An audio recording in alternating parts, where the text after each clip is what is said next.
Então, a gente vai começar do segundo capítulo do Bhagavad Gita, mas antes eu vou fazer uma pequena... Bom, eu vou simplesmente repetir o que a gente disse na aula passada em pouquíssimas palavras. Na aula passada, nós analisamos um pouco mais de perto dois versos, né? Que é 1,43 e 1,45 do Bhagavad Gita, no qual Arjuna diz que ouviu da sucessão discipular, né? Que aqueles que se deixam, aqueles cuja família, cuja tradição é destruída, acabam tendo um péssimo karma. Mas a gente ressaltou que a parte mais importante dessa afirmação dele era a sucessão discipular, né?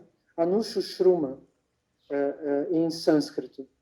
E que existe, então, uma transmissão do conhecimento eterno dentro do universo material, que é feita através da relação entre os gurus e os discípulos, né?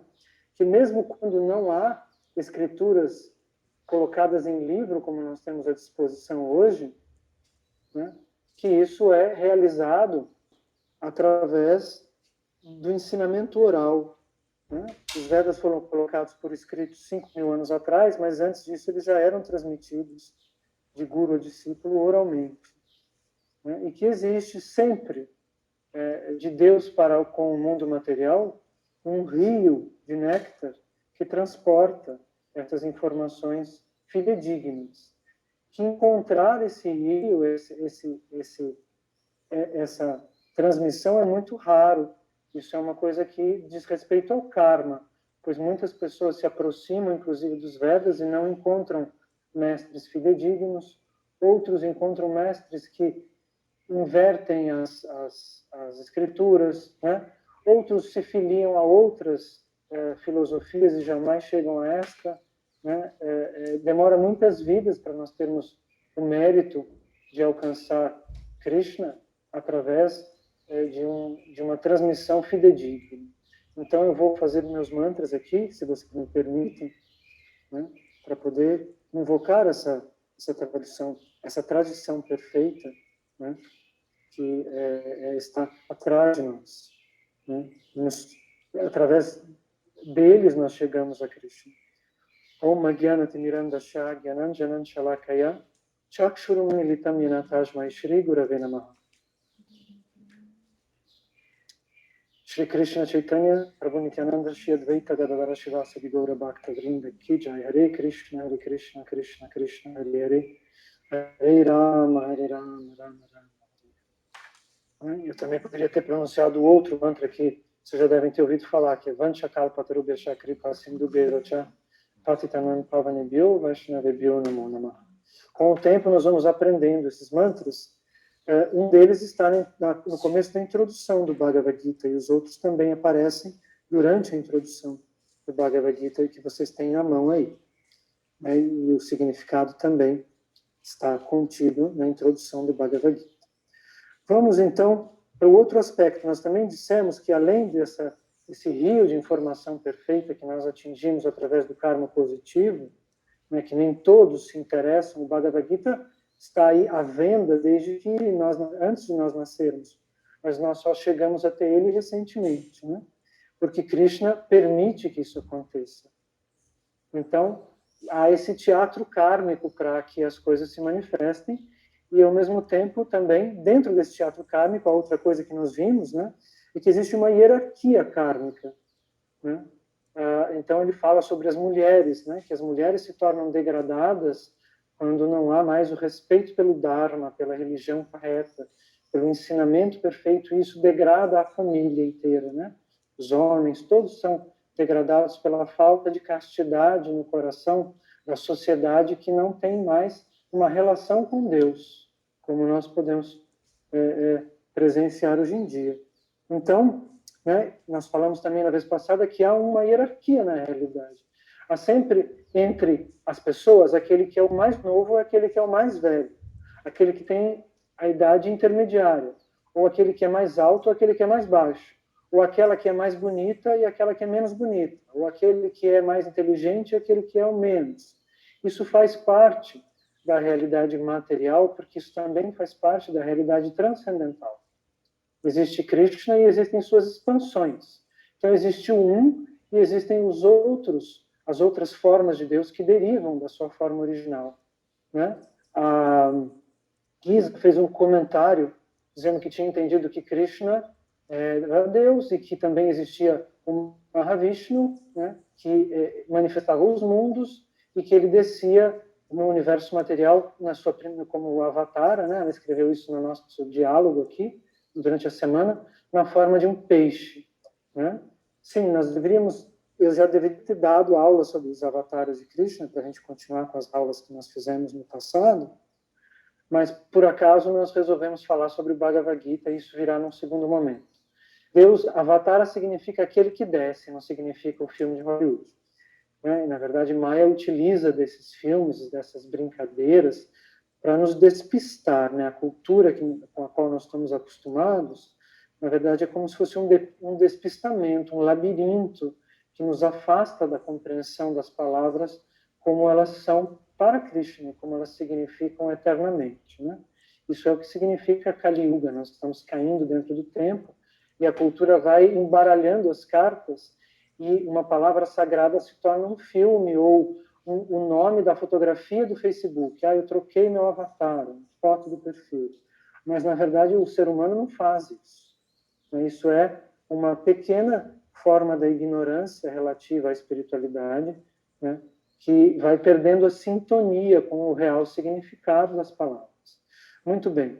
Nós temos, então, diferentes hierarquias dentro da realidade.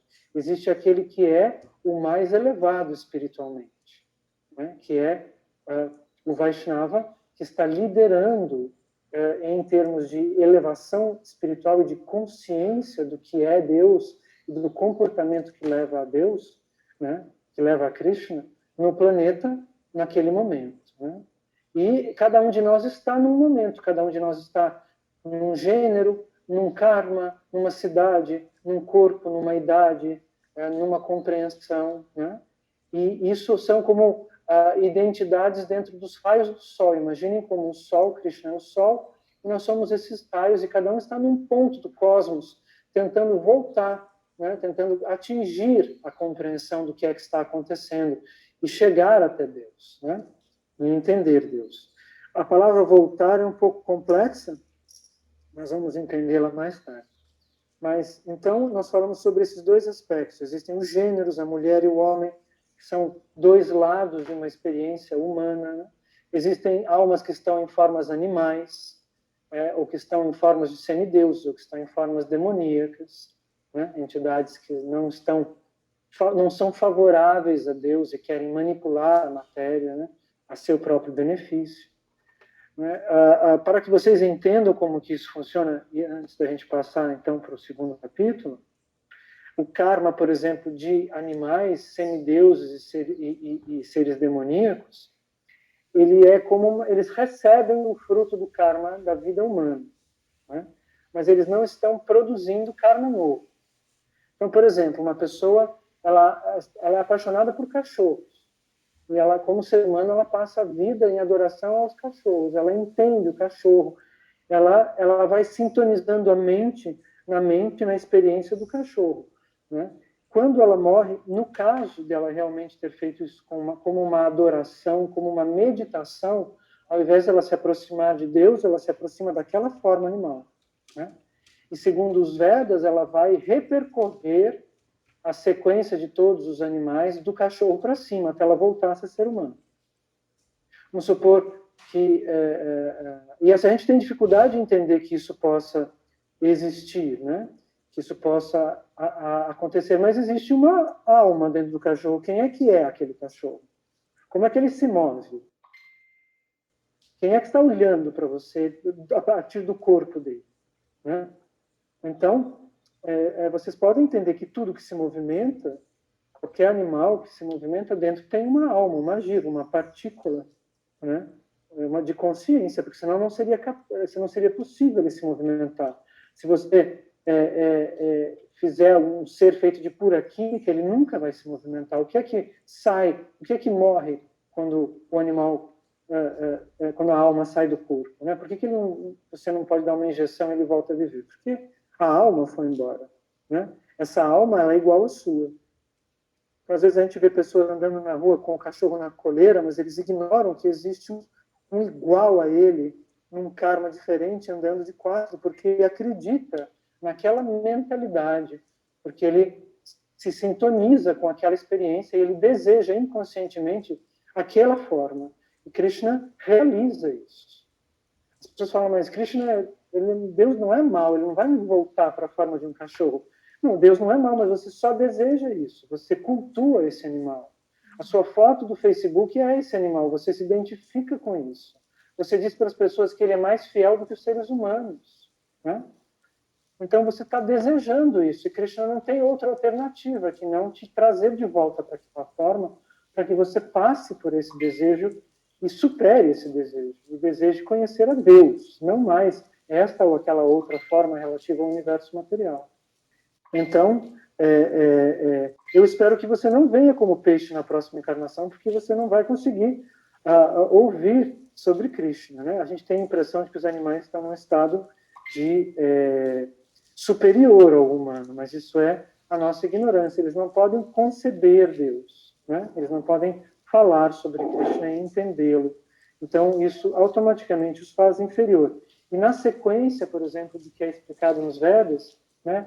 Os animais aquáticos são o primeiro estágio de vida animal, e é por isso também que Vishnu vem como um animal aquático. Ele também experimenta esse estágio, só que ele não sofre, né, as leis do karma, ele não vem como um animal inconsciente, ele vem como um peixe glorioso, né? Ele é descrito como um peixe de ouro, que se torna gigantesco e se manifesta dentro das águas do planeta Terra, e experimenta a criação do Senhor Brahma, né? E realiza um passatempo de atratividade para todos os seres vivos dentro do cosmos naquela forma, né? Num momento determinado da existência desse planeta, né? Acontece isso no começo de Satya Yuga, há milhões de anos atrás, né? Então, depois das formas animais, nós passamos para as formas vegetais. Então, que curioso, a árvore é superior ao peixe, né? Segundo as escrituras infalíveis dos Vedas, não é a minha opinião. Né? Elas vão experimentar um outro, apesar de não se moverem, elas experimentam um outro tipo de existência, né? Que é mais complexa do que os animais marinhos.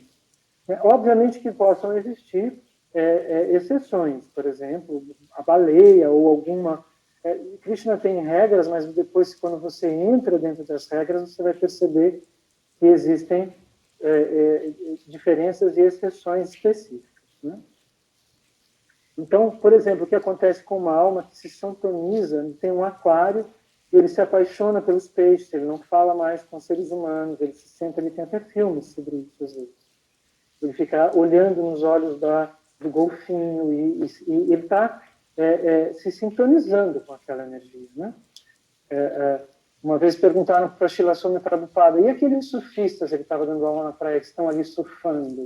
Prabhupada olhou e com compaixão ele disse, eles não estão surfando, eles estão sofrendo, eles estão preparando uma próxima vida dentro do oceano.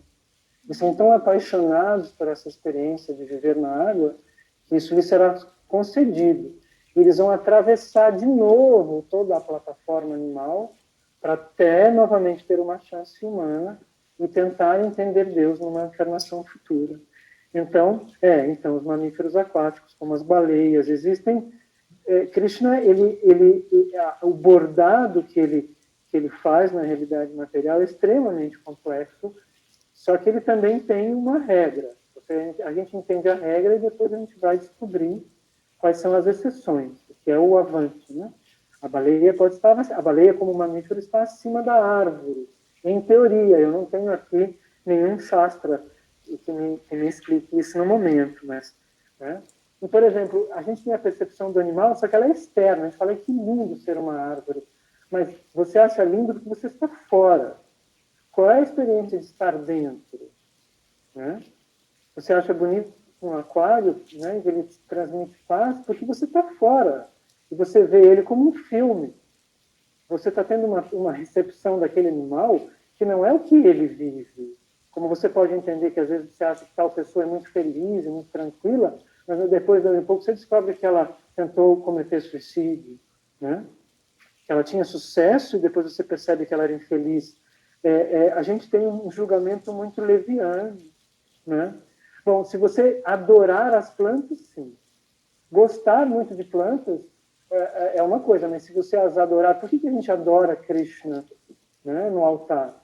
Porque a gente está treinando, né, uma sintonia com aquela realidade. Aquilo é uma forma de meditação quando você oferece a comida, quando você chama por Deus, quando você faz um altar com a imagem de Radha e Krishna e você imagina que eles sejam muito mais bonitos do que as murtis, né, do que as deidades, que eles ainda sejam mais maravilhosos do que qualquer semideus, de qualquer estrela. Você começa a meditar em Deus, você está tentando sintonizar sua mente lá. Mas se você vive adorando uma árvore, né, é óbvio que é possível que você volte para esse estágio, sim, é descrito assim. Né? Inclusive tem um capítulo fundamental do Bhagavatam de um ser, né, humano, Bharata Maharaj. A própria Índia se chama Bharatvarsha, por conta de Bharata Maharaj. E ele já tinha sido rei da Índia, ele chegou num nível extremamente elevado. Ele foi rei da Índia na época que a civilização védica era o mundo inteiro, não era só a Índia de hoje. Né? Ele foi o imperador do mundo há milhões de anos. Ele renuncia ao trono para se tornar um yogi dedicado a Krishna, para se tornar um bhakta. Ele vai para a floresta, né? E adquire todos os níveis de consciência. Só que acontece um pequeno detalhe. Ele vê uma manada de corvos, de cervos, né? De bambis, né? Correndo de um tigre, né? E uma cerva, né? O animal, ela quebra a perna e o tigre a captura, né? E o bebê dela não vai longe, não segue a manada, ele se esconde, fica com medo do tigre, mas ele vê a mãe sendo devorada. E isso é muito forte para esse yogi, extremamente compassivo. E ele, depois que o tigre vai embora, ele salva o bebê, o Bambizinho, né? E ele cuida desse Bambi durante alguns meses, né? E ele se envolve. Ele já estava sozinho na floresta, pensando só em Krishna, mas ele se envolve com aquele animal de tal maneira que quando o animal cresce e foge, ele vê a matilha novamente e foge em direção à matilha, esse Bharata Maharaj ele tem um momento de raptos, de paixão por esse animal e corre atrás dele. No que ele corre atrás dele, ele tropeça e cai num abismo. E ele morre pensando nesse animal. Né? E é descrito no Srimad Bhagavatam, que é a escritura espiritual, a informação, a síntese de todos os Puranas da literatura védica, né? Ele descreve isso no texto, que ele volta à vida, ele nasce como servo, quando ele volta à vida, ele se dá por si novamente, ele está na forma de um servo, com a consciência de ter sido Bharata Maharaj e se lembrando do porquê ele está naquela forma. E ele vive daquela forma como Krishna não fala para ele, olha, né, você se apegou a um animal, ele já sabe.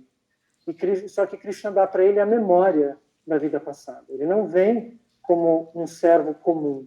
Ele vem como um devoto extremamente avançado que retrocede por um momento para uma forma animal, para ele entender o perigo da atração da matéria naquela fase da vida dele, naquela fase de consciência. Ele já tinha atingido a liberação, mas Krishna faz um movimento de marcha ré com ele.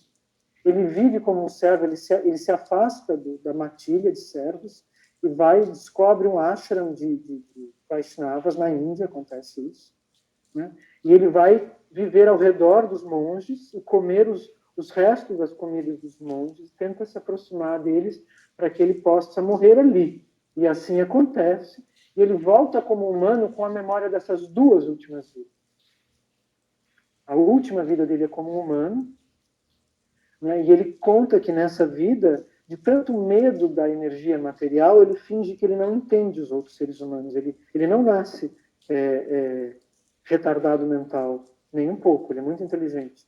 Mas ele finge que não compreende o que os outros estão dizendo, como se ele fosse surdo-mudo, né? Desde o berço, ele já sabe quem ele era. E ele se concentra em Krishna a vida inteira para não cometer nenhum erro, né?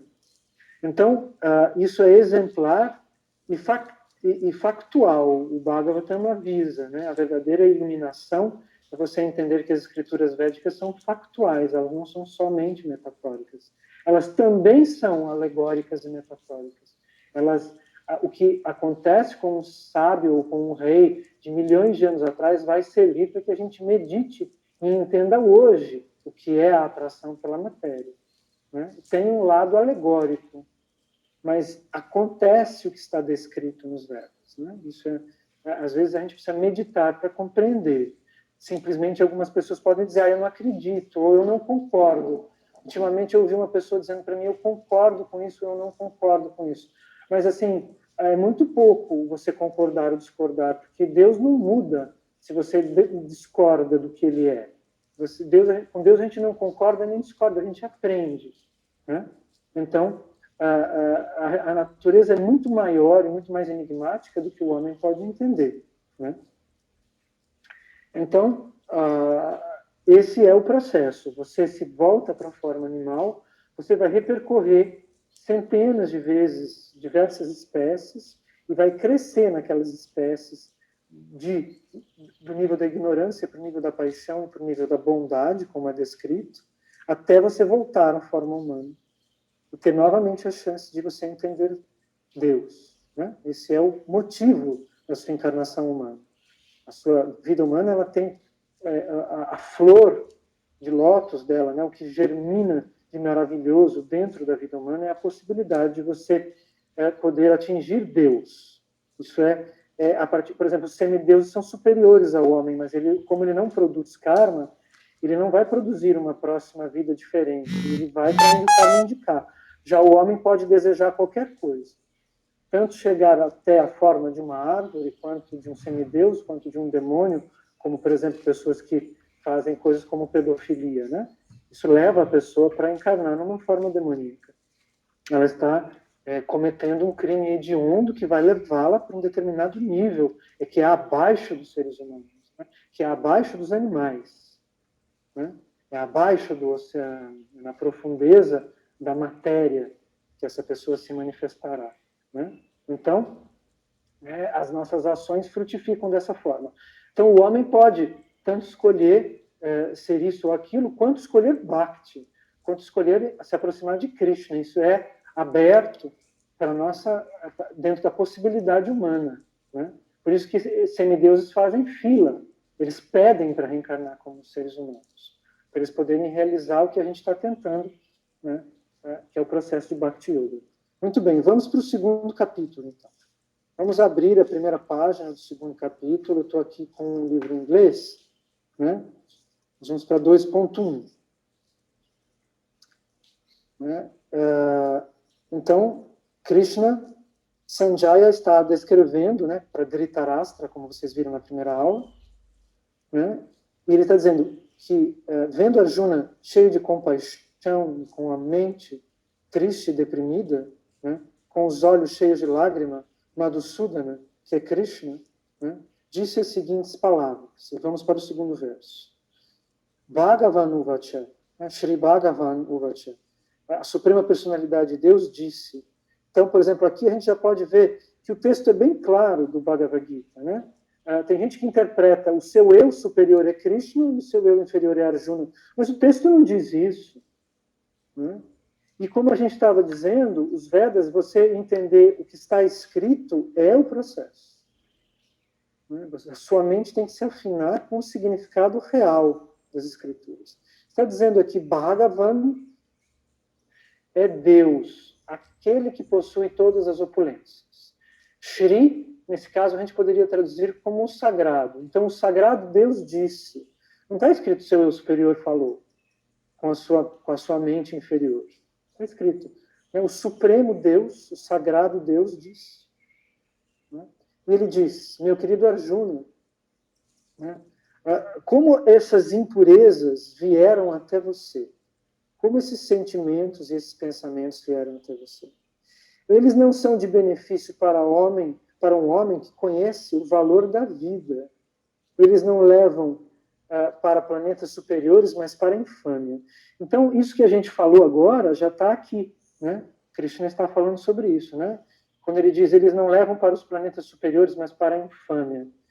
Então, ele está dizendo, o homem pode escolher tanto uma encarnação infame e baixa, quanto os planetas superiores do cosmos, né? Ele ainda não está falando para Arjuna de Bhakti, ele vai falar.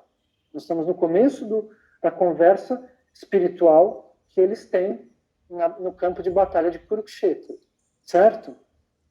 Então, ele está introduzindo o assunto para Arjuna. Arjuna tem noção de que ele é Deus, mas de uma forma ainda incompleta. Ele sabe que Krishna é uma encarnação divina, né? Mas ele não sabe qual é o quilate, qual é o tamanho dessa encarnação. O que acontece hoje? Tem gente que fala, a pessoa fala, sim, Krishna, que bom. Mas eles não sabem nem quem é. Qual personalidade de Deus é esta, dentro da hierarquia da realidade divina, certo? Muito bem. Então, só que Krishna diz outras coisas também. Ele está dizendo, como é que tais impurezas chegaram no seu coração? Essa é a pergunta que a gente tem que se fazer. Né? Está escrito nos Vedas que Krishna, quando o Bhagavad Gita, Krishna representa a vaca, né? Arjuna é como o bezerro. O leite que Krishna dá é o néctar, né? A informação sagrada que serve para Arjuna, mas ela também, o bezerro é apartado da vaca para que Krishna possa dar esse néctar desse conhecimento eterno para o mundo inteiro. Então, Arjuna, ele é real, ele existiu, mas ele também é um ensejo para que Krishna pronuncie isso, né? O diálogo do Bhagavad Gita é para a alma. Então, ao mesmo tempo que ele fala com Arjuna, e você deve entender a mente de Arjuna e a mente de Krishna, você também deve entender que Deus está falando com você, com cada um de nós. Né? Existe o aspecto teatralizado dentro do karma e existe o aspecto absoluto da espiritualidade. Né? Ambas as coisas acontecem. Quando você tem consciência para entender os dois aspectos, o aspecto material e o aspecto transcendental e espiritual, você começa a se aproximar de Deus. Porque o aspecto material vai diretamente te levar até Krishna sempre, a cada fato da sua vida, enquanto você estiver afinando esse seu conhecimento. Então, Krishna está dizendo como é que as impurezas chegam até o seu coração, alma. Como é que você tem tantos defeitos? O que aconteceu com você? Né? Como é que você ainda não entende a realidade? Por que você tem medo? Por que você tem remorso? Por que você tem ira? Por que seu coração está sujo?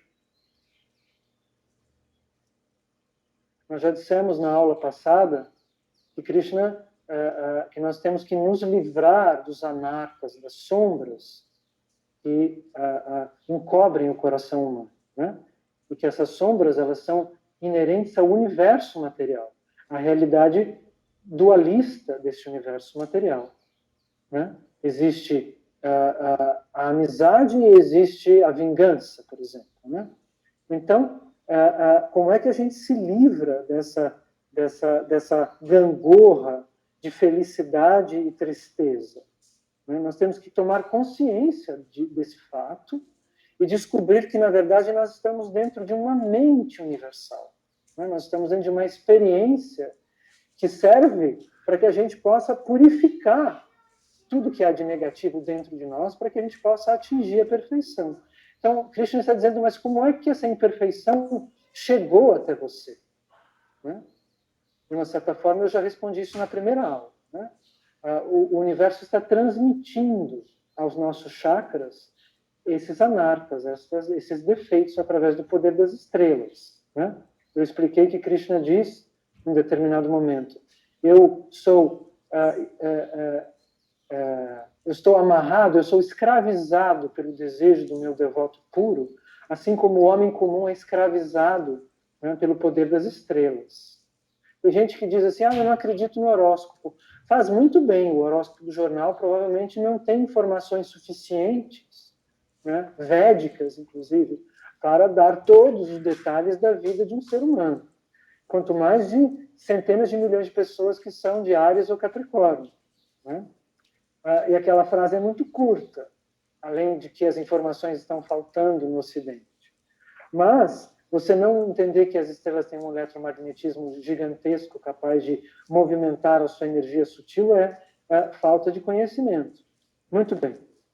Então, nós sabemos que essas impurezas, elas fazem parte da experiência universal e que a purificação é o processo para que a gente possa se comportar em ética e etiqueta de maneira elevada o suficiente para merecer, para sintonizar a nossa mente com uma experiência de vida que é mais próxima de Deus, né? Através dos gurus e do Parampara, né? Dos Vaishnavas. Isso vocês vão entender mais para frente, mas a gente vai se aproximando do que ensina este guru e ficando próximos daquilo que é ensinado pelo guru anterior a ele. Né? É quase como se fosse uma viagem dentro do tempo, como a gente vai explicar mais para frente. Krishna diz, essas impurezas não são de nenhum benefício para um homem que conhece o valor da vida. Eu estou traduzindo do inglês aqui. Então, talvez seja diferente de vocês, mas são ocasiões para vocês meditarem em duas traduções diferentes. Outra coisa, né? Qual é o valor da vida? O valor da vida, quem determina? Na verdade, Krishna também está dizendo para Arjuna uma coisa muito específica. Né? Arjuna diz assim para ele, mas está escrito nos Vedas, os sábios, o Parampara, a sucessão discipular pura, diz que eu não devo ser violento. E eu estou aqui na beira de uma guerra e você está me dizendo para eu lutar.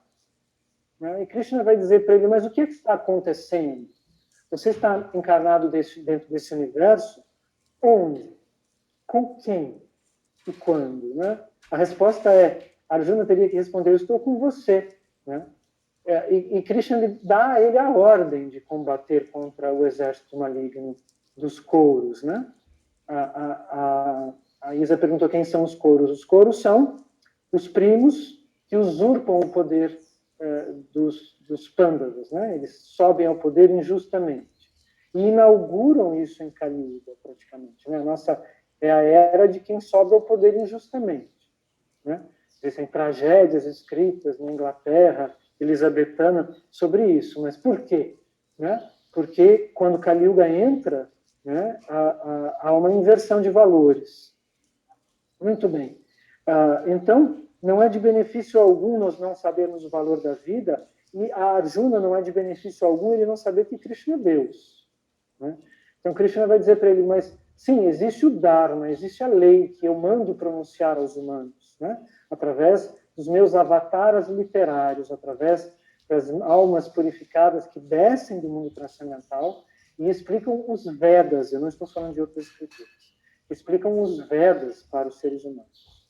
Mas existe também o meu desejo, existe também a contingência histórica do momento em que eu desço aqui e eu vejo o que está acontecendo e eu lhe digo o que você deve fazer, porque eu sou Deus.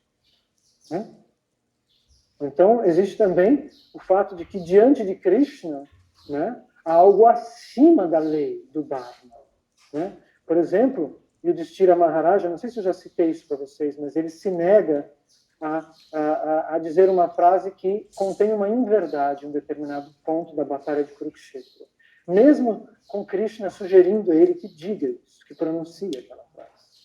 Né? E ele é a encarnação do semideus da justiça, ele não é um ser humano comum. Né? Ele é o semideus da justiça encarnado como irmão de Arjuna. E quando ele deixa o corpo, quando ele morre, né, quando ele abandona o corpo, a alma dele tem a visão dos planetas infernais. Os planetas que não recebem luz solar, né, onde as almas recebem punição. Né? E ela dura 1 minuto e depois desaparece. Mas é explicado, e ninguém sabia explicar nos Shastras, por que o Yudhishthira Maharaj, né, via os infernos antes de sair do universo material. Simplesmente num relance.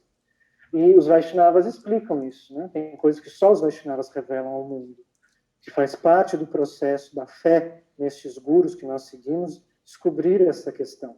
Então, eles dizem que por ele não ter seguido, ele ter seguido a lei, mas não ter seguido o desejo de Deus, Krishna pune ele, entre aspas, mostrando para ele um minuto de imagens do inferno. Ele não leva o rei Yudhishthira ao inferno, mas ele simplesmente enxerga o inferno quando ele sai do corpo por um minuto. Né? Porque é necessário que a gente entenda que o desejo de Krishna, Bhakti, se tornar um servo eterno de Deus é uma honra, né? E uma plataforma que está acima da lei. Mas não devemos fingir que nós estamos acima da lei quando nós ainda não estamos. Isso é outro aspecto. Né? A realidade é cheia de detalhes. A gente não deve, só porque nós cantamos o Mahamantra, achar que nós podemos ser injustos com o próximo e pronunciar inverdades. Krishna não está na nossa frente sugerindo que algo seja feito. E essa frase, Krishna quer que ele diga isso, não porque Krishna precise que aquela frase seja dita por algum fator. Krishna governa sobre a realidade material, mas ele quer que nós, em 2017, nesta aula, e milhões de pessoas no passado e no futuro, comentem sobre isso, entendendo o que significa isso. Entendendo que o desejo de Deus está acima da lei que Deus impõe. Que ele é complexo, que ele pode determinar exceções dentro da realidade, que isso faz parte da personalidade complexa de Deus. E que aquele que está pronto para realmente ser um servo é aquele que adivinha, aquele que percebe momento, lugar e circunstância para servir adequadamente. E não segue uma ideologia como um livrinho de instruções. É muito mais do que isso o processo de Bhakti. É uma sensibilidade, é algo que se afina, é um olhar, é uma humildade que vai agir no momento certo, na hora certa, para ajudar as pessoas. Para ajudar as pessoas a compreender Krishna. Então, e também Krishna diz, isso não vai te levar a planetas elevados, mas à infâmia. Né? Então, Krishna está dizendo, os sentimentos negativos dentro de você, toda hora que você ouve isso, que você age em função do seu medo, da sua ira, da sua vingança, né? Às vezes a gente pensa, mas aquela pessoa precisa ouvir, eu vou lá agora, e você volta, né? Você tinha falado tudo bem, mas depois você voltou e botou o dedo no nariz dos outros. Né? Essa necessidade, ela leva você à infâmia, ela leva você a cair. Né? O nosso sentimento, ele está preso em Maya. É isso que é muito difícil de entender. A gente às vezes fala, eu sou assim, mas é aí que está. Né? O processo de perfeição é você transformar o que você é no que Krishna deseja que você seja. Através da sua ação, através de você governar o que você está sentindo, dizendo, ok, estou sentindo raiva, mas mesmo assim eu vou me impor de ficar em silêncio, meditar no que será melhor dizer amanhã. Né? Então, é óbvio que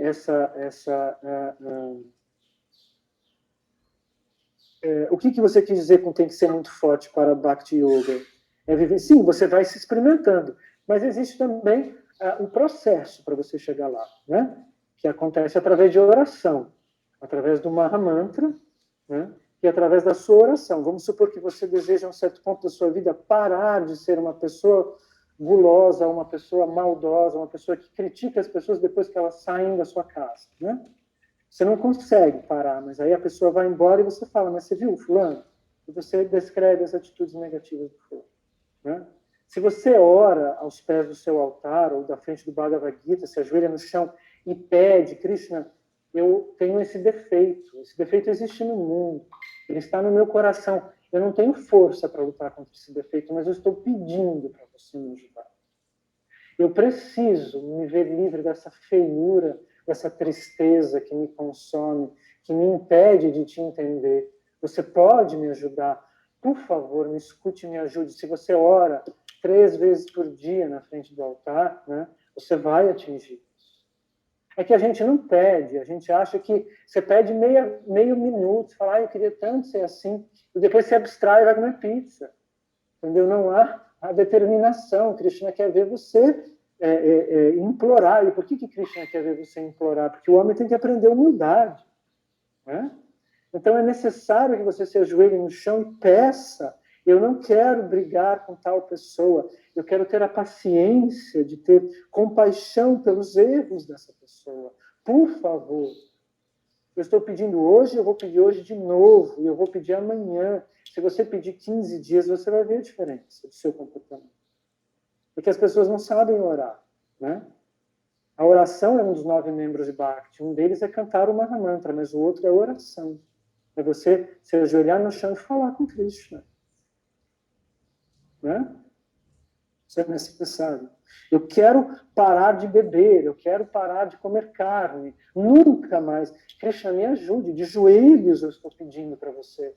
Me mostre que isso é negativo. Me mostre que isso é um veneno, que isso é o corpo de um cadáver, que isso coloca asfalto dentro do meu pulmão. Mostre para mim que eu estou errado. Me ajude. Eu estou implorando. Todos os dias, se você fizer, você vai obter, sem dúvida alguma. Agora, você faz uma vez a cada 15 dias, 5 segundos, aí é mais complicado. Ele não vai ouvir. Né? Ele não ouve e ele declara isso. Eu não ouço todo mundo, e eu só ouço aqueles que se comportam de determinada maneira. Vamos passar para o próximo verso, verso 3. Ó filho de Pritá, né? Não sucumba a essa degradante impotência. Né? Isso não lhe cai bem. Desista dessa fraqueza de coração, né? E se levante, ó castigador do inimigo.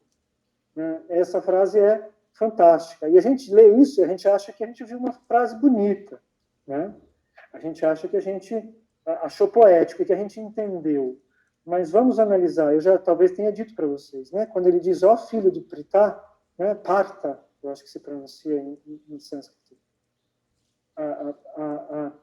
Partha, ao filho de Partha, ele está dizendo, ele está enaltecendo Arjuna. Ele está dando para Arjuna um conselho importante, espiritual importante. Mas, ao mesmo tempo, ele trata Arjuna de maneira elevada. Né? Às vezes a gente pensa no começo, mas essas invocações de Krishna toda hora, a gente podia cortar isso e citar só o verso, né? Só o ensinamento. Mas Krishna, quando ele respira, ele já está ensinando. Se ele está dizendo, ó, grande guerreiro, está nos ensinando a tratar as pessoas com respeito. E no final ele diz, ó castigador do inimigo, né? Governe seu coração. Onde está o inimigo? Sim, existem inimigos externos, mas onde está a inveja? Onde está a ira? Onde está a vontade de vingança? Tem pessoas que querem que aqueles que maltratam os animais apodreçam na cadeia. Eu já vi pessoas dizendo, tem que fazer a mesma coisa que ele fez com a vaca. Eu quero ver ele ser decapitado com uma serra elétrica. Né?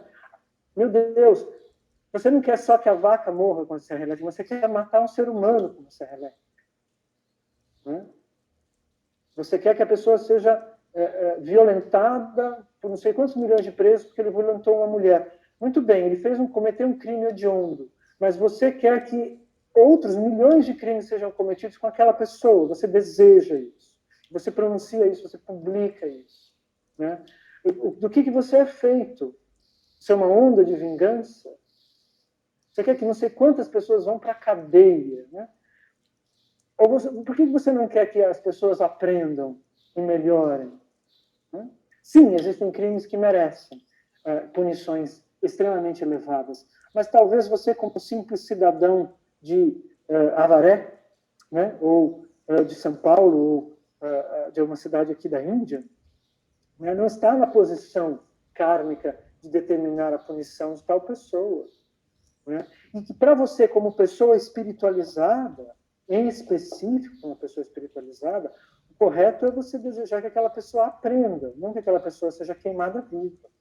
Né? A justiça não está na sua mão. Né?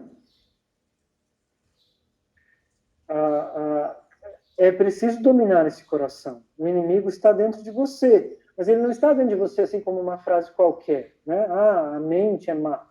Não. Como que a mente se comporta? Com esses sentimentos que você tem aí, que eu tenho aqui. Né? Eles florescem. E eu aceito esses sentimentos ou eu não aceito. Eu digo, não, eu não quero que ninguém seja queimado vivo. Eu simplesmente vou fazer do meu melhor como cidadão. Né? Eu não quero que ninguém morra e apodreça na cadeia. É muito triste isso, eu não desejo isso. Eu quero desejar que eu seja uma pessoa melhor, que eu não cometa injustiças com ninguém. Meu Guru Maharaj, né, que acabou de abandonar o corpo, ele disse: eu posso dizer uma coisa na minha vida, eu jamais tomei vantagem de ninguém, eu não sei como se diz em português, took advantage em inglês, eu jamais me aproveitei de ninguém. Né? Eu posso dizer para vocês que ele jamais se aproveitou de mim nem com um sorriso, ele jamais sorriu para mim para me gratificar. Gurudeva sorriu para mim algumas vezes porque eu fiz ele sorrir, mas nunca para passar a mão na minha cabeça e dizer: tá bom, então, agora vai sentar que um dia você vai entender. Nunca ele sorriu quando ele não quis, quando eu não merecia um sorriso. Nunca. Eu já disse para vocês que ele devolveu 3 vezes 3 fazendas aqui em Mayapura para a família de 3 pessoas que doaram para ele em sã consciência. Né? É isso que a gente tem que atingir. Agora, se fulano, não sei em que cidade, está cometendo não sei quais crimes, muito bem. Seria bom que não cometesse, mas se você ficar fervendo de ódio, de inveja e de ira, onde está o seu avanço? Onde está a sua relação com Deus?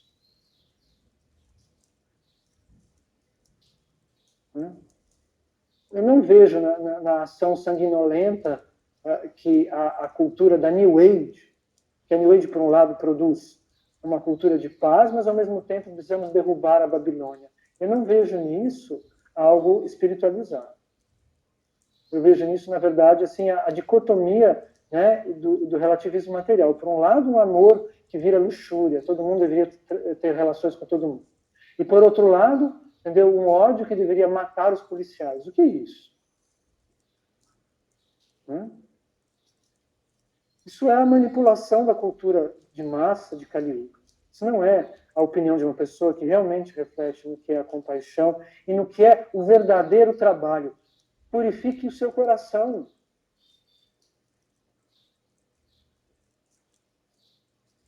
Quantas coisas erradas tem no seu coração? 2 só? Ou milhões? Às vezes a gente nem sabe o que está lá dentro escondido. Demora anos para você adquirir a consciência disso. Agora, o que está no coração de não sei quem, não sei quando, não sei em que país, porque às vezes a gente fica irado com pessoas que estão em outro país, não sei onde. Sim, elas estão erradas, é verdade. Mas, e você? Né? A vida humana, ela serve para nós chegarmos até Krishna, e não para a gente salvar a Dinamarca de um político que é impróprio. Não é esse o propósito da vida. A Dinamarca não é nada perante Krishna. Ela vira pó em alguns milênios. Deus é eterno.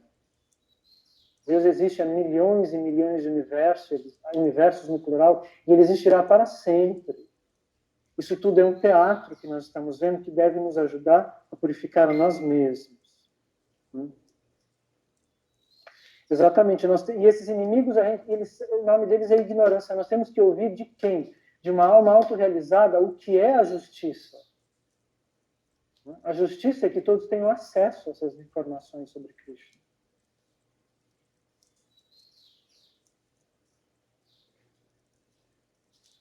Então, vamos para o 4º verso. Arjuna disse: ó, destruidor dos inimigos, ó, destruidor do demônio Madhu, né? Ele chama Krishna de Madhusudan antes, né? Madhu é o demônio da dúvida, né? E a gente pode falar da dúvida também que existe em nós, mas será que Deus existe? Mas será que Krishna é Deus? Né? Como eu posso contra-atacar, né, com flechas, né, em batalha homens como Bhisma e Drona, que são dignos da minha adoração? Né? Então ele está perguntando para Krishna como que ele pode atacar, né, o tio-avô, né, e o guru dele, o próprio guru dele. Shri Maharaj uma vez disse: durante o processo de Bhakti, você vai perceber que às vezes o seu melhor amigo se torna o seu maior inimigo. Né? Às vezes acontece da gente entrar em Bhakti numa idade avançada e que os nossos familiares sejam contrários a isso, né? Eles, no caso, por exemplo, de uma pessoa que eu conheço, né, da minha família, o esposo disse: se você continuar fazendo essa oração repetidamente, eu brigo com você, eu não quero que você faça isso. Ele se opôs assim de maneira clara e impositiva, ou isso ou eu. Né? Então, o que acontece? Durante a vida nós achamos, mas essa pessoa é minha vida, mas na verdade não é. Porque quando você sai do corpo, você não está acompanhado de ninguém, não vai ter nenhum primo, parente, marido, para dizer, então fui eu que pedi, eu que impedi, me perdoem, eu que errei. Não. Krishna vai tomar as suas decisões, é você que vai responder sobre a sua relação eterna com Deus.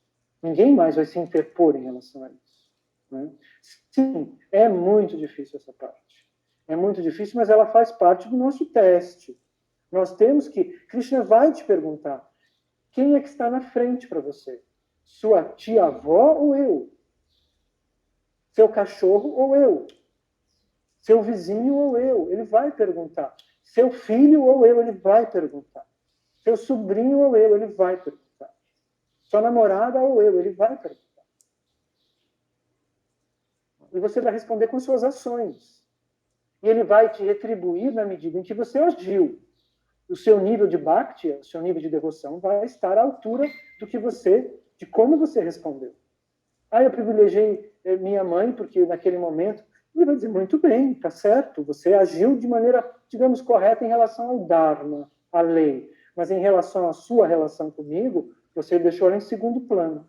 Você poderia ter me colocado em primeiro plano e ter resolvido o problema daquela pessoa, mas você não fez isso ainda, quem sabe, na próxima vida. Né? São passos que a gente vai dando. Né? São passos que a gente vai dando. É um desapego lento dessas paixões. Né? Mas tem horas que a gente acelera um pouco, a gente fala, espera um pouquinho. Né?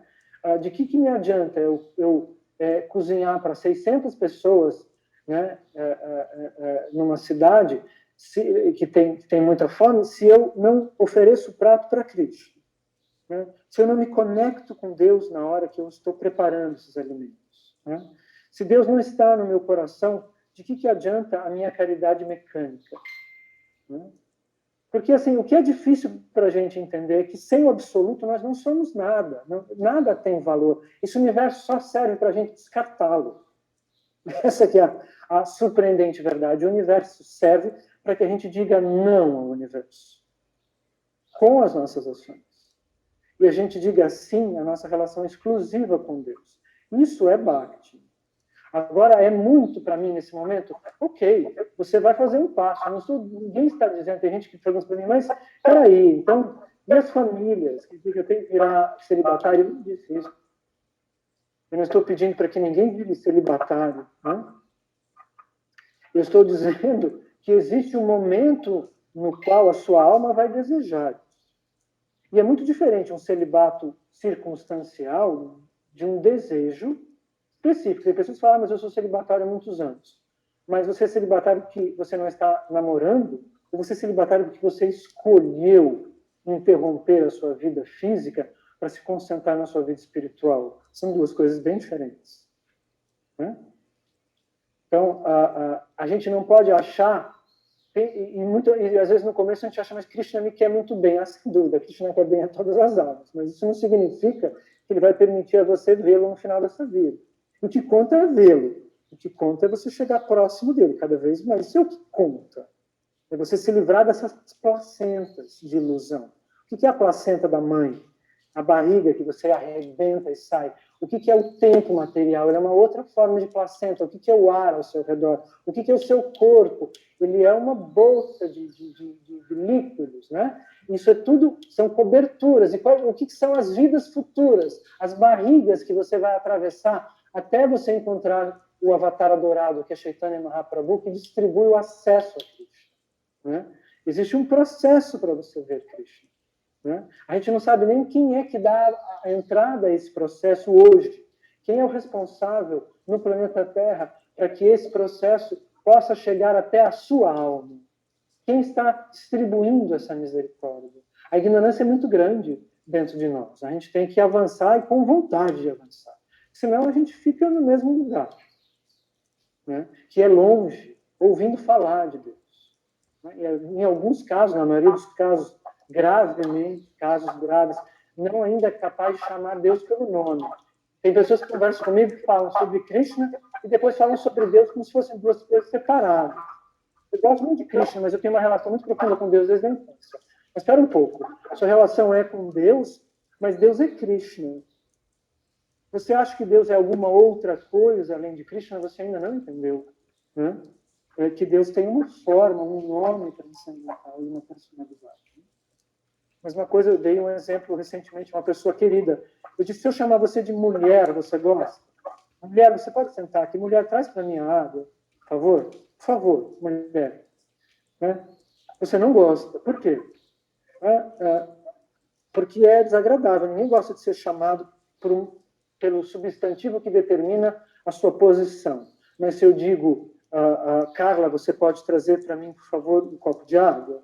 É muito mais gentil. Né? Eu tenho uma relação já entre eu e a Carla, né? Ou entre eu e a Mamata, onde eu chamo de Mamata Maí, a relação já foi um pouco mais além. Eu estou chamando ela pelo nome de iniciada que ela recebeu, Srila Bhaktivedanta Bharati Maharaj, um devoto puro. Né? Nós já estamos num outro estágio da relação. Né? Isso não significa que nós somos obrigados a colocar no Facebook o nome de iniciação. Né? Às vezes há motivos pelo qual uma pessoa pode não colocar, ou nem lembrar. Por exemplo, eu nunca me lembro. E como eu dou aulas há algum tempo como Cláudio, eu acho que é melhor as pessoas, de repente, não verem um outro nome. Mas vocês sabem que meu nome é Krishna Das. E eu falo comigo mesmo, né? Quando me escapa de falar comigo mesmo, né? Em pensamento, eu falo, Krishna Das, né? Onde você vai? O que você está fazendo? Né? Eu sou Krishna Das. Na verdade, como todos somos, né? Somos todos servos eternos de Krishna, mesmo aqueles que estão agindo ainda desfavoravelmente. Bom, então, a questão é essa. Há uma mudança na realidade. Quanto mais nós avançamos, a realidade vai se transformando ao nosso redor. E aquilo que nos parece positivo hoje pode nos parecer ignorância amanhã. Né? Se está em linha com o que os Vaishnavas puros, os Mahabhagavatas, os grandes devotos, os santos elevadíssimos, pronunciaram e pronunciam, se está em linha com o que seu guru, se ele também for um sábio elevadíssimo, te explica, e se está em linha com o que é escrito, que está escrito nas escrituras, em linha, né? Está tudo bem, está tudo certo, você pode seguir. Né? Essa é o processo de você verificar, né, para que lado você deve ir. Né? Todos os gurus são Mahabhagavatas? Não. Né? Existem gurus que nem são Vaishnavas, a maioria. Os Vaishnavas são a minoria do mundo. Dentro dos Vaishnavas existem 3 tipos de gurus. Existem os gurus que são de categoria iniciantes, existem os gurus que são de categoria intermédia e dentro os que são de categoria avançada. Essas 3 categorias também se dividem nas mesmas subcategorias. Então, existe guru, digamos assim, iniciante, guru iniciante intermediário, guru iniciante avançado, e depois ele passa para Madhyama Adhikari. Madhyama é intermediário. Então, enquanto eles estão na fase, inclusive intermediária avançada, eles ainda não estão te dando 100% de indicações puras. Né? É só quando ele tem a total autorrealização de quem ele é, do que está acontecendo, do que é o absoluto, quando ele tem um contato profundo e direto com Krishna, e ele atinge esse nível. Né? Srila Bhaktivedanta Bharati Maharaj estava nesse nível, está eternamente nesse nível. Né? Então, é preciso muita atenção na escolha do guru. Né? Eu sempre digo isso. E às vezes eu percebo que as pessoas escolhem assim por impulso. Né? As pessoas sábias, elas escolhem com a ajuda dos outros sábios. Krishna diz isso. Né? Somente os tolos agem por impulso. Aqueles que têm conhecimento ouvem a opinião dos sábios e meditam a respeito até chegarem na conclusão correta. Então, A Mamata disse que temos que orar para termos mestres fidedignos nas próximas encarnações. E nessa também, né? Nós temos ainda um longo caminho pela frente, né? Gurudeva deixou o planeta, né? Esses últimos 2 anos com ele foram fundamentais para a minha vida. Vocês não têm convivido comigo aqui, né? Na Índia. Na verdade, 1 ano e meio só que eu fiquei com ele, mas eu já tinha ouvido falar dele quando eu vim para cá, né? E assim, foi assim o que houve de mais maravilhoso na minha vida, ter convivido com alguém perfeito, né? Um santo de verdade, ele é muito diferente do que a gente imagina, e ele é uma aula a qualquer instante, a maneira como ele olha para você, a maneira como ele ri, a maneira como ele explica, a maneira como ele fala, a maneira como ele come, a maneira como ele reage às instruções que ele dá para você, para alguém que está do seu lado, os diferentes níveis de realidade que ele compreende, né? Essa é uma experiência inédita, que eu só pude ter acesso aqui, né? Como eu já expliquei para vocês. Então, vamos para o próximo verso. Ele está dizendo aqui que, Arjuna está dizendo que o tio-avô e que o guru de armas dele são dignos da adoração dele, como é que ele poderia contra-atacá-los, né? A batalha do Mahabharata, para entendê-la a fundo, é preciso ler o Mahabharata. Então, eu não vou dizer para vocês que eu posso explicar em 3 palavras a relação de cada um deles com Krishna e a relação de cada um deles com as expansões de Krishna que se manifestam no mundo. Arjuna não é uma alma comum. Arjuna é uma expansão do próprio Krishna. Ele chega a encarnar na Terra como Nara e Narayan, são 2 irmãos que encarnam, um chamado Nara e outro chamado Narayan. Krishna é Narayan e Arjuna é Nara. Eles são como... ele é uma expansão do próprio Deus, né? Então, é difícil entrar nesses aspectos, explicar quem é Bhisma Deva agora, né? Bhisma é considerado um dos Mahajans do universo, uma das almas mais elevadas dentro desse universo, né?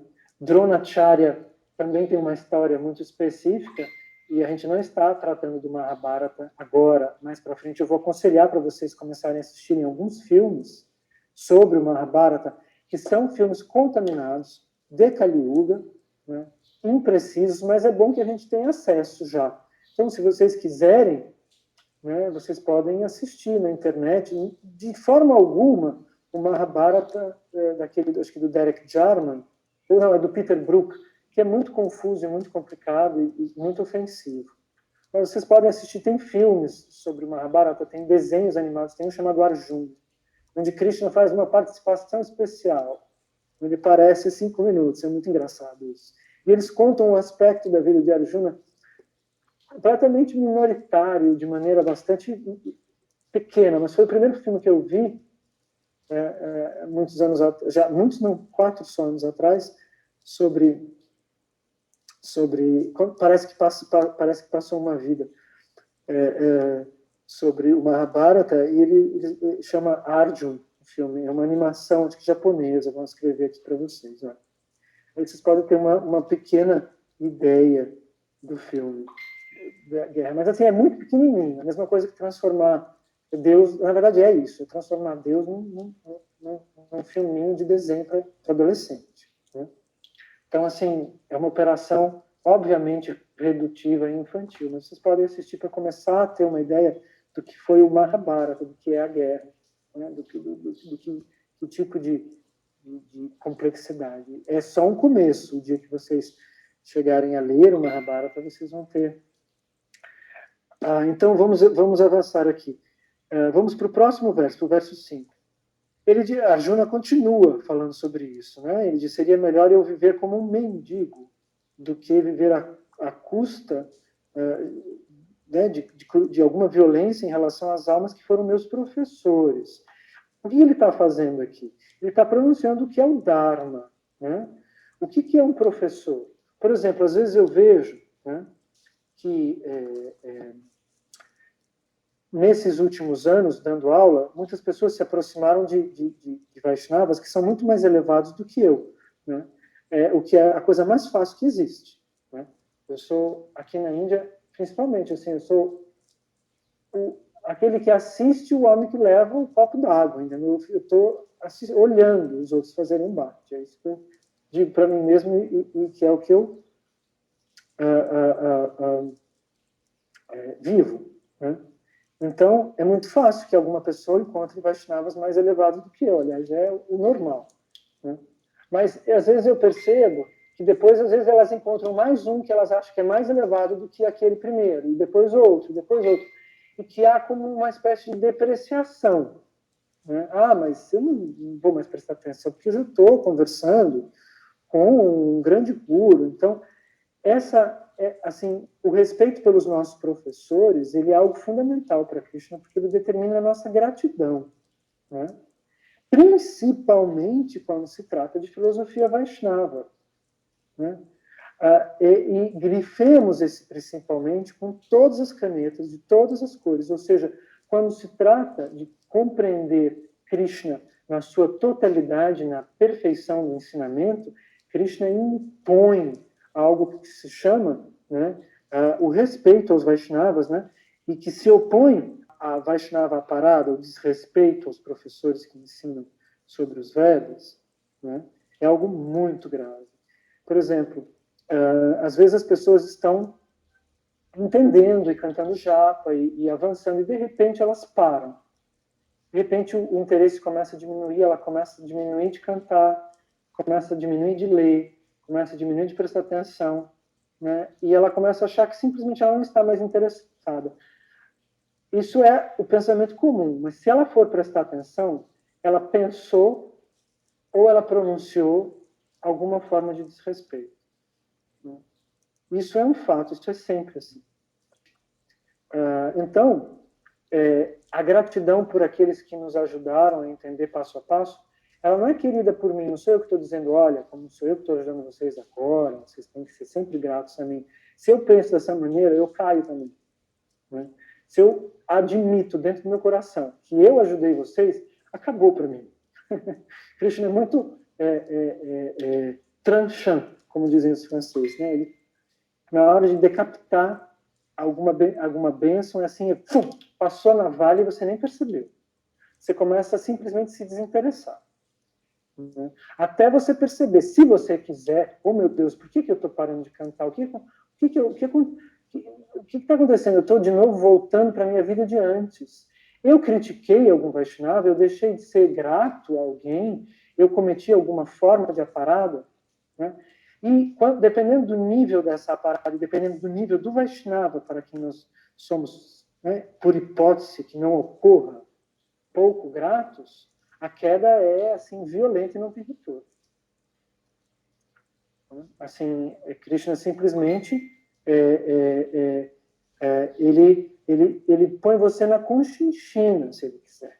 Em segundos, você simplesmente vai para o outro lado da consciência, você nunca mais nem ouve falar daquelas pessoas. Eu já vi isso acontecendo. Várias vezes. E é muito perigoso. Podem ter certeza que eu estou dizendo para vocês, é o maior perigo que existe para o avanço espiritual, é a gente não ter gratidão e criticar qualquer Vaishnava. Vamos supor que eu vá na casa de vocês e pise com vontade no seu pé. Né? Ou algum outro Vaishnava faça isso. Minha sugestão é que você finja que não aconteceu, entendeu? E diga que bom que eu estou pagando um caro. É a melhor coisa a se fazer. Agora, existem casos em que a pessoa já não é mais um Vaishnava porque ele caiu em um determinado ponto e ele não está avançando, ele está impondo um respeito que ele não merece, também existe. A realidade é complexa. Leva anos para a gente entender o que é etiqueta dentro da vida espiritual e ela é um teste fascinante. Ela é algo assim que o dia que vocês, como eu já disse na aula passada, o dia que vocês enfrentarem a vida na Índia, vocês vão ver o quanto é complexo e quanto é bonito a gente aprender sobre isso. Mas para aprender isso é de joelhos rezando. Tem que botar essa humildade para funcionar, como está dizendo a Isa aqui.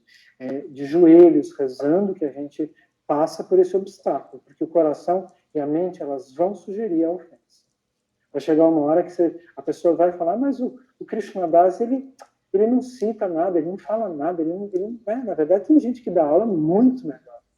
Mas, assim, é verdade que tem gente que dá aula melhor do que eu, e graças a Deus que eles existem, mas se eu falasse assim daqueles que me instruíram, eu estaria caindo. Eu posso dizer, fulano tem uma aula extremamente elevada, eu gosto demais de ouvir essa outra aula. Eu não preciso dizer, né, que cicrano não era tão bacana.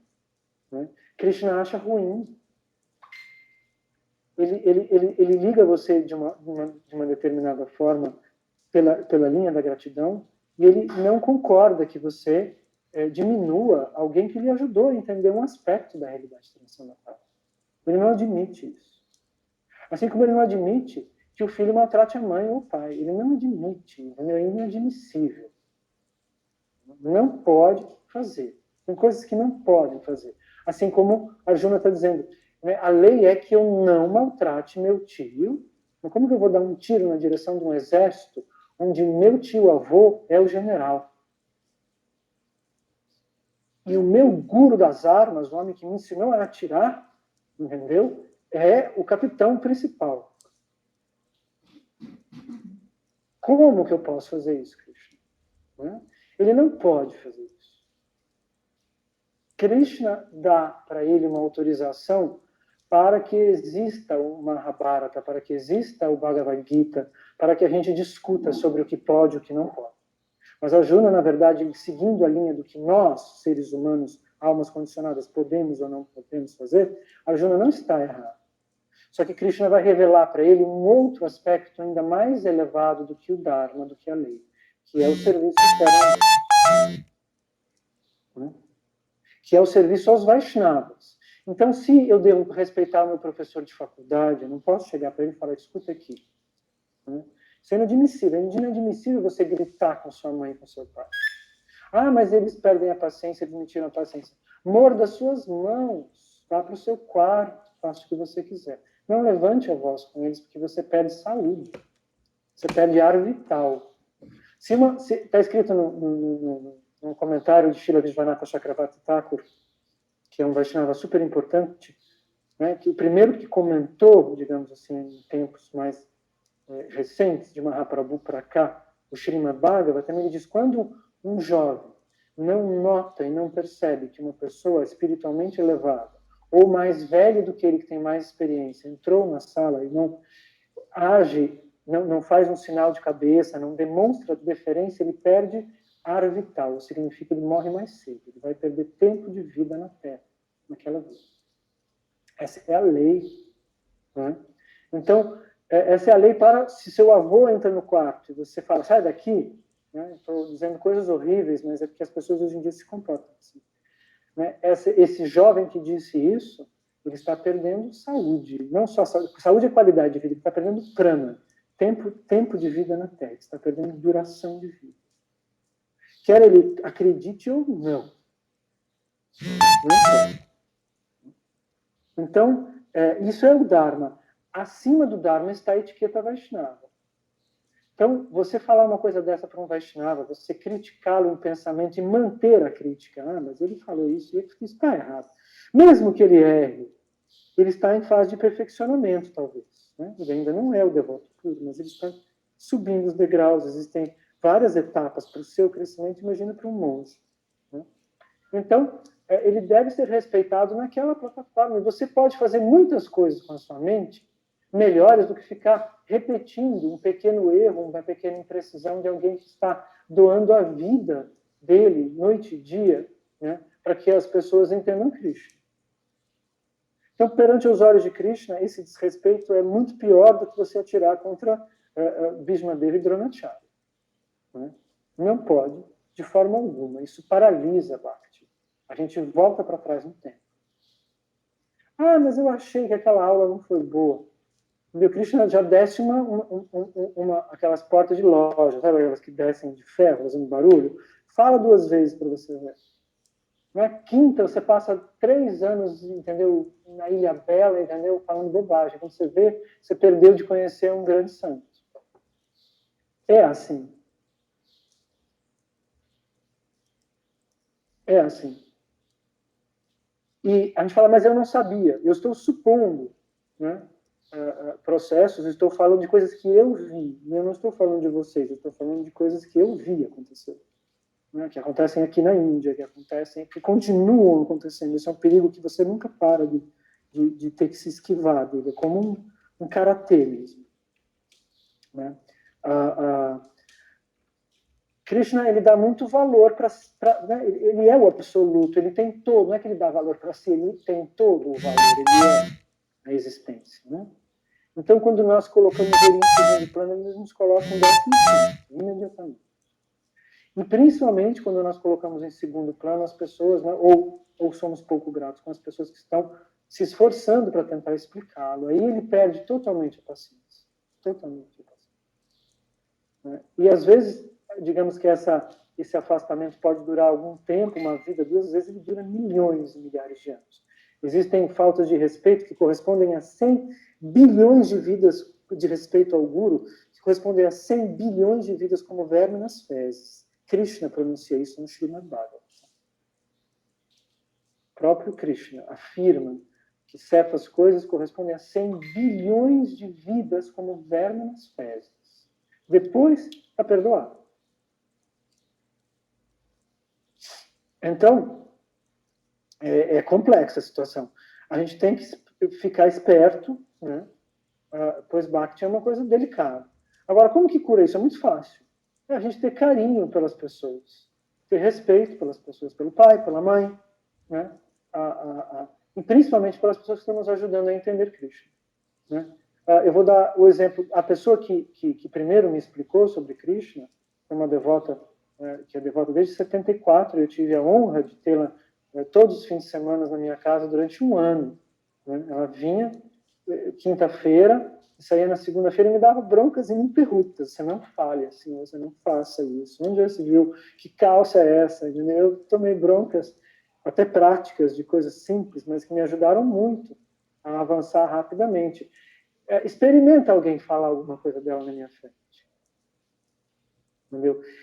Que não saia nunca da minha boca nenhuma crítica contra ela, nem nessa vida, nem nas próximas. Que Krishna me proíba disso. Que eu jamais a compare com alguém que possa ser o maior santo do planeta Terra, porque não é necessário. Né? A minha gratidão em relação a Radha, né, Radha Dasi, ela se chama, é constante, eterna, e vai ser sempre assim. Né? Agora, se ela me ouvir falando isso, ela fala, nunca repita isso, se você repetir isso mais uma vez em público, eu não falo mais com você. Ela também está no direito de redefender a própria humildade. Né? Por exemplo, às vezes as pessoas me agradecem. Eu não tenho, sinceramente, prazer nenhum em ouvir que a pessoa diz, Cláudio, eu sou grato à aula que você deu. Se a pessoa diz, se vocês quiserem me agradecer, digam, eu sou grato ao Guru, a Gurudeva, né? A Bhaktivedanta Srila Bharati Maharaj, por ter me aceitado como discípulo, para que eu possa ouvir o que você está falando, que na verdade vem dele. Aí isso eu gosto de ouvir. Se vocês são gratos ao meu Gurudeva, né, eu fico feliz. Mas, assim, sinceramente, o que eu devo estar dizendo agora deve ter 99% de imprecisão, eu poderia dizer tudo isso de maneira muito melhor, né? Mas a minha alma ainda não é capaz. E 1% de acerto que vem dele, que eu repeti do que ele falou. Né? Então, isso é o que importa. Né? Então, quando a gente tem respeito por aqueles que... Eu não estou dizendo que temos que ter respeito por aquela pessoa que fez mandinga para a gente sarar da gripe, não sei quando, ou que matou uma galinha porque você foi não sei na onde, ou que disse para você que você na outra encarnação foi Napoleão Bonaparte. Quem está ainda ensinando o que não é puro merece, digamos assim, um lugar na nossa memória e um aspecto de gratidão que não pode ser comparado com aqueles que estão se dedicando, né, a ensinar os Vedas, porque os Vedas requerem, não sei como é que é o plural de requer, acho que os Vedas requerem, é esquisito. Enfim, a literatura védica no singular requer um grande esforço para a sua compreensão. Então, para que a gente possa entender, a gente tem que cantar japa, a gente tem que se alimentar de maneira adequada, a gente tem que pensar em Krishna, isso vai abrindo, né? Isso é um percurso, isso custa uma vontade, uma determinação. Essa determinação para Krishna ela tem um certo valor, e esse valor deve ser visto por aqueles que se nutrem da determinação dos outros que começaram o processo antes deles. Né? Então, eu vou repetir para vocês, não precisam ser gratos a mim. Essa aula não foi para isso, esse final de aula. Essa aula foi para que vocês não cometam erros contra os verdadeiros Vaishnavas que um dia vocês irão conhecer, e que dizem coisas infinitamente superiores às pequenas fagulhas que eu possa vir a me lembrar aqui, quando aos sábados vocês me dão a oportunidade de falar sobre Krishna. Então, mais uma vez, eu agradeço a todos vocês por terem me ouvido, né? Agradeço a Gurudeva, né? A Nityalila Pravishna Om Vishnupada Paramahansa Parivrata Prakacharya Shri Srimad Bhakti Vigyana Bharati Goswami Maharaj, né? Que é mais limpo e mais puro do que o sol, que é mais refrescante e mais misterioso do que a lua, né? Que mudou a minha vida completamente, que eu oro, e se vocês quiserem rezar por mim, eu aceito, que um dia eu esteja à altura de servi-lo, de ser digno de ter estado próximo dele aqui no mundo, né? Que isso aconteça mais cedo ou mais tarde, por enquanto talvez ainda não. Eu não me sinto nem um pouco digno de ter visto ele, de ter sido aceito aos pés de lótus dele, e eu não estou dizendo isso da boca para fora, eu estou dizendo isso porque infelizmente eu acho que eu não consegui estar à altura dele. Mas quem sabe numa próxima vida, ou quem sabe numa próxima chance com um novo Mahabhagavata, que ele vai me ajudar a encontrar aqui nesse planeta, eu possa mostrar ainda mais gratidão do que eu fui capaz nesse último ano e meio. Om Mangyana Timiranda Shagyaranjanand Shalakaya Chakshurumilitam Yanatajmai Shri Guravunama Panchakalpatarubhasha Kripa Sindhubheva Chapatitanam Pavanibhyo Vaishnavibhyo Namo Namaha. Hare Krishna, Krishna Krishna, Hare Hare, Hare Rama, Rama, Rama. Gora Premanande, Haribol. Vocês têm alguma pergunta? Eu não tenho mais tempo, eu tenho mais 10 minutos só. Qualquer coisa vocês podem comentar a aula durante a semana, né? Tentar se lembrar do que foi dito, como vocês fizeram da outra vez, né? Na primeira aula a gente falou sobre a hierarquia da vida, da realidade material, sobre o karma, sobre a sucessão discipular. Hoje nós falamos sobre a parada, né? Sobre o fato que nós não devemos cometer nenhuma ofensa, e sobre outras coisas que estão frescas aí na nossa memória. Agradeço a vocês por tudo, fico feliz de poder falar sobre Krishna, e espero que vocês estejam bem aí no Brasil, né? E cantando Mahamantra, tá? Como exercitar o perdão para nos apegarmos das paixões? Então, o meu conselho é que você cante bastante, se você tem uma japamala, não me lembro mais, você faça um número de voltas constante. Em primeiro lugar, esse é o primeiro passo. Você faça 2 voltas de manhã, 2 de tarde, 2 de noite, ou 4 de manhã, ou 4 de noite, ou que você tenha um ritmo constante com as suas voltas de japa, e que você ore para Krishna e peça isso. Diga, Krishna, eu quero chegar a conseguir perdoar as pessoas e me desapegar das paixões, das impurezas. Comece a pedir isso. Esse é um primeiro passo. Depois nós vamos entrar mais em detalhes, tanto em particular, se você quiser, quanto em grupo. Nós vamos falar um pouco mais sobre isso, né? Como que a gente realiza isso. Mas a oração é muito importante e o Mahamantra é muito importante. Isso é o que... E o desejo, o foco de limpar um determinado aspecto. Quero ser mais tolerante. Não quero ser grosseiro com meus pais. Você tem que desejar isso, focalizar nisso e pedir de joelhos. Se pedir 3 vezes, de 3 a 5 vezes por dia, não tem como Krishna não conceder. Ele fica com dó. Ele vê que você está determinado. Agora, se você falar, eu gostaria muito de parar de me apaixonar, e depois abstrai completamente, ele nem ouve. Ele não ouve. Ou ele finge que não ouve, que na verdade é o que acontece, né? Então, Hare Krishna para vocês, espero que esteja mais ou menos respondido. Nós vamos falar mais sobre isso, Isa, no futuro, né? O perdão é muito importante. A gente já conversou uma vez sobre isso. Ele acontece de maneira mais eficaz de joelho no quarto, né? Quanto mais você pede perdão, mais você sente perdão. Então tá. Obrigado a todos. Hare Krishna e Haribol. Gora Premanande. Haribol. Vanchakapataru Veshakripa Sindhubheva Chapati